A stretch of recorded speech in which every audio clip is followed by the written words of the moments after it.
ধামসা আলু ভাজা হচ্ছে কেন? ধামসা ধামসা আলু ভাজা হচ্ছে, তারপর হচ্ছে ধামসা ধামসা রান্না হবে। কি ধামসা ধামসা রান্না? বিশাল ধামসা ধামসা ধামাকা মার্কা রান্না হবে আজকে। কি? এখন বলবো না, যখন করবো তখন দেখবি। তাছাড়া খাবার সময় তো দিক পাবি। আরে এখন তো দেখাতে হবে বন্ধুদেরকে। বন্ধুদেরকে দেখাতে হলে আমি দেখাতে রাজি আছি। এই যে ধামসা ধামসা দেখেছো? কি রান্না? দেখো। আর কি, ঠান্ডা ঠান্ডা ওয়েদার, খাসির মাংস। বাহ, কি তোর বাটি নেই? বাটি আছে তো, বাটি কেন থাকবে না, কিন্তু মাজার লোকই নেই, বুঝলি?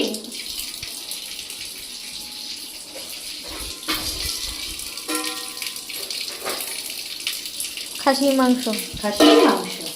আর কি? আবার আবার কি? এই মেয়েটা চাইনি, মেয়েটা দিল কেন? ভালো হয়েছে মেটেটা দিয়েছে, মেটে খেতে আমার খুব ভালো লাগে।